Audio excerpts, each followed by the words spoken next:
The last night. Mr. Utterson was sitting by his fireside one evening after dinner when he was surprised to receive a visit from Poole. "Bless me, Poole, what brings you here?" he cried, and then, taking a second look at him, "What ails you?" he added. "Is the doctor ill?" "Mr. Utterson," said the man, "there's something wrong." "Take a seat, and here is a glass of wine for you," said the lawyer. "Now take your time and tell me plainly what you want." "You know the doctor's ways, sir," replied Poole, "and how he shuts himself up. Well, he's shut up again in the cabinet, and I don't like it, sir. I wish I may die if I like it, Mr. Utterson, sir. I'm afraid." "Now, my good man," said the lawyer, "be explicit. What are you afraid of?" "I've been afraid for about a week," returned Poole, doggedly disregarding the question, "and I can bear it no more." The man's appearance amply bore out his words. His manner was altered for the worse, and except for the moment when he had first announced his terror, he had not once looked at the lawyer in the face. Even now he sat with the glass of wine untasted on his knee and his eyes directed to a corner of the floor. "I can bear it no more," he repeated. "Come," said the lawyer, "I see you have some good reason, Poole. I see there is something seriously amiss. Try to tell me what it is." "I think there's been foul play," said Poole hoarsely. "Foul play!" cried the lawyer, a good deal frightened, and rather inclined to be irritated in consequence. "What foul play? What does the man mean?" "I daren't say, sir," was the answer. "But will you come along with me and see for yourself?" Mr. Utterson's only answer was to rise and get his hat and great coat, but he observed with wonder the greatness of the relief that appeared upon the butler's face, and perhaps with no less than that the wine was still untasted when he set it down to follow. It was a wild, cold, unseasonable night of March, with a pale moon lying on her back, as though the wind had tilted her, and a flying wrack of the most diaphanous and lawny texture. The wind made talking difficult, and flecked the blood into the face. It seemed to have swept the streets unusually bare of passengers besides, for Mr. Utterson thought he had never seen that part of London so deserted. He could have wished it otherwise. Never in his life had he been conscious of so sharp a wish to see and touch his fellow creatures, for struggle as he might, there was borne in upon his mind a crushing anticipation of calamity. The square, when they got there, was all full of wind and dust, and the thin trees in the garden were slashing themselves along the railing. Poole, who had kept all the way a pace or two ahead, now pulled up in the middle of the pavement, and in spite of the biting weather, took off his hat and mopped his brow with a red pocket handkerchief. But for all the hurry of his coming, there were not the dews of exertion that he wiped away, but the moisture of some strangling anguish, for his face was white, and his voice, when he spoke, harsh and broken. "Well, sir," he said, "here we are, and God grant that there be nothing wrong." "Amen, Poole," said the lawyer. Thereupon the servant knocked in a very guarded manner. The door was opened on the chain, and the voice asked from within, "Is that you, Poole?" "It's all right," said Poole. "Open the door." The hall, when they entered it, was brightly lighted up, and the fire was built high, and about the hearth the whole of the servants, men and women, stood huddled together like a flock of sheep. At the sight of Mr. Utterson, the housemaid broke into hysterical whimpering, and the cook, crying out, "Bless God, it's Mr. Utterson," ran forward as if to take him in her arms. What? Are you all here?" said the lawyer peevishly. "Very irregular, very unseemly. Your master would be far from pleased." "They're all afraid," said Poole. Blank silence followed, no one protesting. Only the maid lifted up her voice and now wept loudly. "Hold your tongue," Poole said to her, with a ferocity of accent that testified to his own jangled nerves, and indeed when the girl had so suddenly raised the note of her lamentation, they had all started and turned toward the inner door with faces of dreadful expression. And now, continued the butler, addressing the knife boy, reach me a candle and we'll get through hands at once. And then he begged Mr. Utterson to follow him, and led the way to the back garden. Now, sir, said he, you come as gently as you can. I want you to hear, and I don't want to be heard. And see him, sir, if by any chance he was to ask you in. Don't go. Mr. Utterson's nerves, at this unlooked-for termination, gave a jerk that nearly threw him from his balance. But he recollected his courage and followed the butler into the laboratory building and through the surgical theater, with its lumber of crates and bottles, to the foot of the stair. Here Poole motioned him to stand on one side and listen, while he himself, setting down the candle and making a great and obvious call on his resolution, mounted the steps and knocked with a somewhat uncertain hand on the red bias of the cabinet door.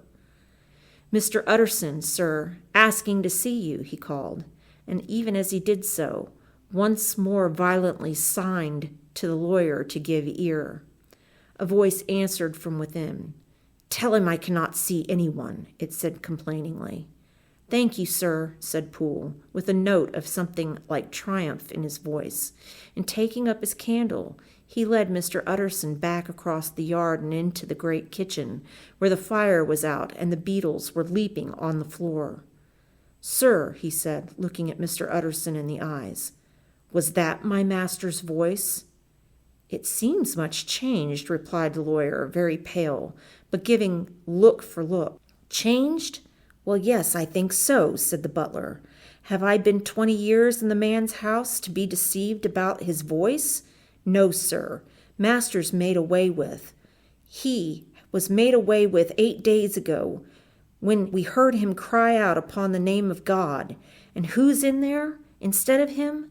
And why it stays there is a thing that cries to heaven, Mr. Utterson. This is a very strange tale, Poole. This is rather a wild tale, my man, said Mr. Utterson, biting his finger. Suppose it were as you suppose, supposing Dr. Jekyll to have been, well, murdered. What could induce the murderer to stay? That won't hold water. It doesn't commend itself to reason. Well, Mr. Utterson, you are a hard man to satisfy, but I'll do it yet, said Poole. All this last week, you must know, him or it, or whatever it is that lives in that cabinet, has been crying night and day for some sort of medicine and cannot get it into his mind. It was sometimes his way, the master's that is, to write his orders on a sheet of paper and throw it on the stair. We've had nothing else this week back, nothing but papers, and a closed door, and the very meals left there to be smuggled in when nobody was looking. Well, sir, every day, twice and thrice in the same day, there have been orders and complaints, and I have been sent flying to all the wholesale chemists in town. Every time I brought the stuff back, there would be another paper telling me to return it, because it was not pure, and another order to a different firm. This drug is wanted bitter bad, sir, whatever for. Have you any of these papers? Asked Mr. Utterson. Poole felt in his pocket and handed out a crumpled note, which the lawyer, bending nearer to the candle, carefully examined. Its contents ran thus. Dr. Jekyll presents his compliments to Messrs. Ma. He assures them that their last sample is impure and quite useless for his present purpose. In the year 18, Dr. J. purchased a somewhat large quantity from Messrs. M. He now begs them to search with most sedulous care, and should any of the same quantity be left, to forward it to him at once. Expense is no consideration. The importance of this to Dr. J. can hardly be exaggerated. So far the letter had run composedly enough, but here, with the sudden splutter of the pen, the writer's emotion had broken loose. For God's sake, he added, find me some of the old. This is a strange note, said Mr. Utterson, and then sharply, how do you come to have it open? The man at Ma's was angry, sir, and he threw it back at me like so much dirt, returned Poole. This is unquestionably the doctor's hand, do you know? Resumed the lawyer. I thought it looked like it, said the servant, rather sulkily, and then, with another voice, But what matters hand of right? He said, I've seen him. Seen him, repeated Mr. Utterson. Well, that's it, said Poole. It was this way. I came suddenly into the theater from the garden. It seems he had slipped out to look for his drug, or whatever it is, for the cabinet door was open, and there he was at the far end of the room, digging among the crates. He looked up when I came in, gave a kind of cry, and whipped upstairs into the cabinet. It was but for 1 minute that I saw him, but the hair stood upon my head like quills, sir. Sir, if that was my master, why had he a mask upon his face? If it was my master, why did he cry out like a rat and run from me? I have served him long enough. And then the man paused and passed his hand over his face. These are all very strange circumstances, said Utterson. But I think I begin to see daylight. Your master, Poole, is plainly seized with one of those maladies that both torture and deform the sufferer. Hence, for aught I know, the alteration of his voice, hence the mask, and his avoidance of his friends, hence his eagerness to find this drug, by means of which the poor soul retains some hope of ultimate recovery. God grant that he be not deceived. There is my explanation. It is sad enough, Poole, aye, and appalling to consider, but it is plain and natural, hangs well together, and delivers us from all exorbitant alarms. Sir, said the butler, turning to a sort of mottled pallor, that thing was not my master, and there's the truth. My master, here he looked round him and began to whisper, is a tall, fine build of a man, and this was more of a dwarf. Utterson attempted to protest. Oh, sir, cried Poole, do you think I do not know my master after 20 years? Do you think I do not know where his head comes to in the cabinet door, where I saw him every morning of my life? No, sir, that thing in the mask was never Dr. Jekyll. God knows what it is, but it was never Dr. Jekyll, and it is the belief of my heart that there was murder done. Poole, replied the lawyer, if you say that, it will become my duty to make certain. Much as I desire to spare your master's feelings, much as I am puzzled about this note, which seems to prove him to be still alive, I shall consider it my duty to break in that door. Ah, Mr. Utterson, that's talking, cried the butler. And now comes the second question, resumed Utterson. Who is going to do it? Why, you and me, sir, was the undaunted reply. That is very well said, returned the lawyer, and what comes of it I shall make it my business to see you are no loser. There is an axe in the theater, continued Poole, and you might take the kitchen poker for yourself. The lawyer took the rude but weighty instrument into his hand and balanced it. Do you know, Poole, he said, looking up, that you and I are about to place ourselves in a position of some peril? You may say so indeed, sir, returned the butler. It is well, then, that we should be frank, said the other. We both think more than we have said. Let us make a clean breast. This masked figure that you saw, did you recognize it? Well, sir, it went so quick, and the creature was so doubled up that I could hardly swear to that, was the answer. But if you mean, was it Mr. Hyde?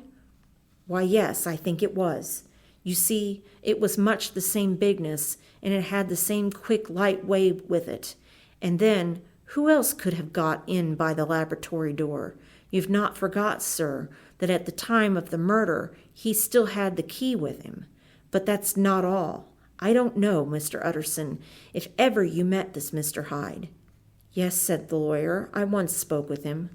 Then you must know as well as the rest of us that there was something queer about that gentleman, something that gave a man a turn. I don't know rightly how to say it beyond this, that you felt it in your marrow, kind of cold and thin. I own I felt something of what you described, said Mr. Utterson. Quite so, sir, returned Poole. Well, when that masked thing like a monkey jumped from among the chemicals and whipped into the cabinet, It went down my spine like ice. Oh, I know it's not evidence, Mr. Utterson. I'm book-learned enough for that. But a man has his feelings, and I give you my Bible word it was Mr. Hyde." "Aye, aye," said the lawyer. "My fears incline to the same point. Evil, I fear, founded. Evil was sure to come. Of that connection, aye, truly I believe you. I believe poor Harry is killed, and I believe his murderer, for what purpose God alone can tell, is still lurking in his victim's room. Well, let our name be vengeance. Call Bradshaw." The footman came at the summons, very white and nervous. "Pull yourself together, Bradshaw," said the lawyer. "This suspense, I know, is telling upon all of you, but it is now our intention to make an end of it. Poole here and I are going to force our way into the cabinet. If all is well, my shoulders are broad enough to bear the blame. Meanwhile, lest anything should really be amiss, or any malefactor seek to escape by the back, you and the boy must go round the corner with a pair of good sticks and take your post at the laboratory door. We give you 10 minutes to get to your stations." As Bradshaw left, the lawyer looked at his watch. "And now, Poole, let us get to ours," he said, and taking the poker under his arm, he led the way into the yard. The scud had banked over the moon, and it was now quite dark. The wind, which only broke in puffs and draughts into that deep well of building, tossed the light of the candle to and fro about their steps, until they came into the shelter of the theater, where they sat down silently to wait. London hummed solemnly all around, but near at hand the stillness was only broken by the sound of a footfall moving to and fro along the cabinet floor. "So it will walk all day, sir," whispered Poole. "Aye, and the better part of the night. Only when a new sample comes from the chemist, there's a bit of a break. Ah, it's an ill conscience that's such an enemy to rest. Ah, sir, there's blood foully shed in every step of it. But hark again, a little closer. Put your heart in your ears, Mr. Utterson, and tell me, is that the doctor's foot?" The steps fell lightly and oddly, with a certain swing. For all they went so slowly, it was different indeed from the heavy creaking tread of Henry Jekyll. Utterson sighed. "Is there never anything else?" he asked. Poole nodded. "Once," he said. "Once I heard it weeping." "Weeping? How that?" said the lawyer, conscious of a sudden chill of horror. "Weeping like a woman or a lost soul," said the butler. "I came away with that upon my heart, that I could have wept too." But now the 10 minutes drew to an end. Poole disinterred the axe from under a stack of packing straw. The candle was set upon the nearest table to light them to the attack, and they drew near with bated breath to where that patient foot was still going up and down in the quiet of the night. "Jekyll," cried Utterson with a loud voice, "I demand to see you." He paused a moment, but there came no reply. "I give you fair warning, our suspicions are aroused, and I must and shall see you," he resumed. "If not by fair means, then by foul. If not of your consent, then by brute force." "Utterson," said the voice, "for God's sake, have mercy." "Ah, that's not Jekyll's voice, it's Hyde's," cried Utterson. "Down with the door, Poole." Poole swung the axe over his shoulder. The blow shook the building, and the red bias door leaped against the lock and hinges. A dismal screech as of mere animal terror rang from the cabinet. Up went the axe again, and again the panels crashed and the frame bounded. 4 times the blow fell, but the wood was tough and the fittings were excellent workmanship, and it was not until the 5th that the lock burst in sunder and the wreck of the door fell inwards on the carpet. The besiegers, appalled by their own riot and the stillness that had succeeded, stood back a little and peered in. There lay the cabinet before their eyes in the quiet lamplight, a good fire glowing and chattering on the hearth, the kettle singing its thin strain, a drawer or two open, papers neatly set forth on the business table, and nearer the fire the things laid out for tea, The quietest room, you would have said, and but for the glazed presses full of chemicals, the most commonplace that night in London. Right in the midst there lay the body of a man, sorely contorted and still twitching. They drew near on tiptoe, turned it on its back, and beheld the face of Edward Hyde. He was dressed in clothes too large for him, clothes of the doctor's bigness. The cords of his face still moved with the semblance of life, but life was quite gone, and by the crushed phial in his hand and the strong smell of kernels that hung upon the air, Utterson knew that he was looking on the body of a self-destroyer. "We have come too late," he said sternly. "Whether to save or punish, Hyde is gone to his account, and it only remains for us to find the body of your master." The far greater proportion of the building was occupied by the theater, which filled almost the whole ground story and was lighted from above and by the cabinet, which formed an upper story at one end and looked upon the court. A corridor joined the theater to the door on the by-street, and with this the cabinet communicated separately by a second flight of stairs. There were besides a few dark closets and a spacious cellar. All these they thoroughly examined. Each closet needed but a glance, for all were empty, and all, by the dust that fell from their doors, had stood long unopened. The cellar indeed was filled with crazy lumber, mostly dating from the times of the surgeon who was Jekyll's predecessor, but even as they opened the door, they were advertised of the uselessness of further search by the fall of the perfect mat of cobweb which had for years sealed up the entrance. Nowhere was there any trace of Henry Jekyll, dead or alive. Poole stamped on the flags of the corridor.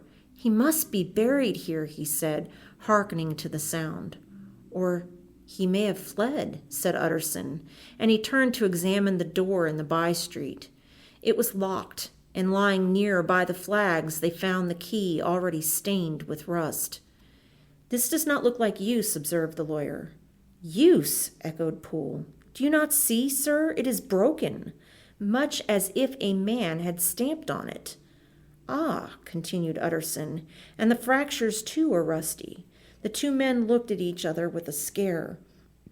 "This is beyond me, Poole," said the lawyer. "Let us go back to the cabinet." They mounted the stair in silence, and still, with an occasional awestruck glance at the dead body, proceeded more thoroughly to examine the contents of the cabinet.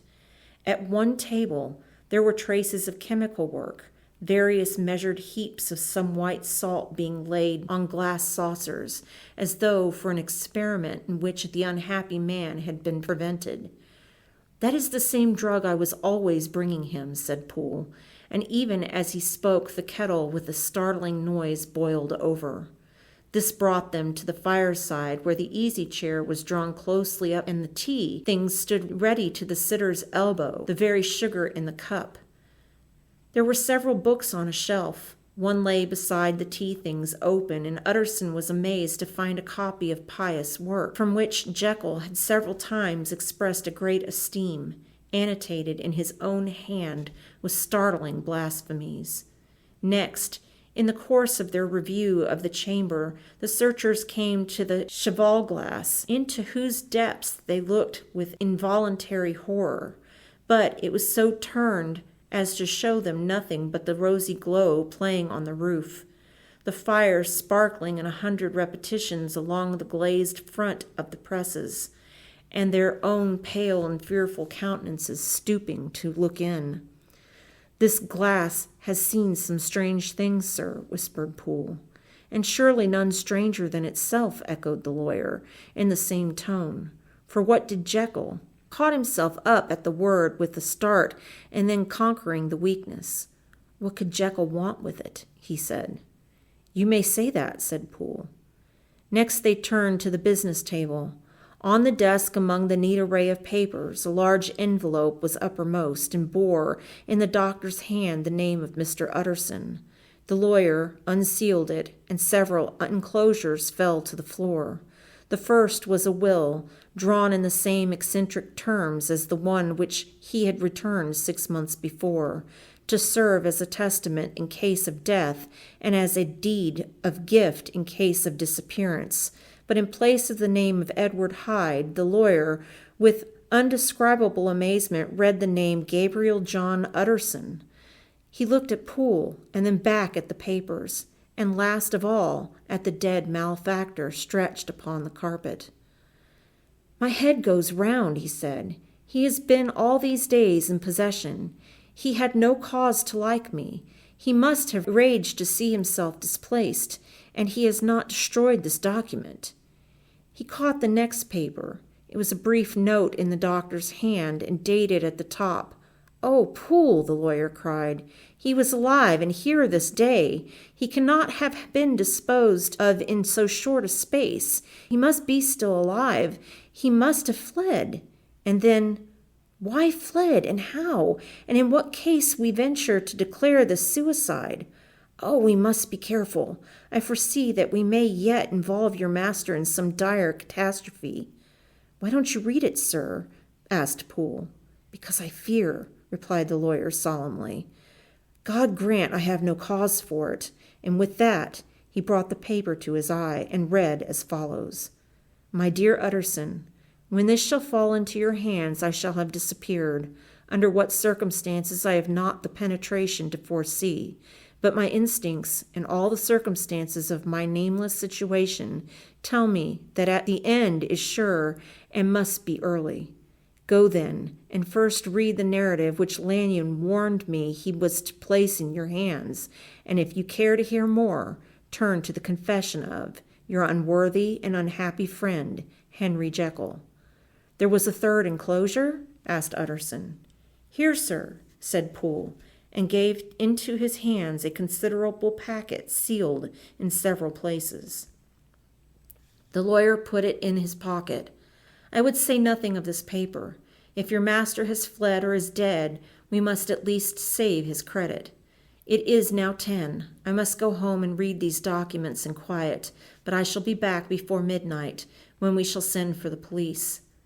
They went out, locking the door of the theater behind them, and Utterson, once more leaving the servants gathered about the fire in the hall, trudged back to his office to read the two narratives in which the mystery was now to be explained.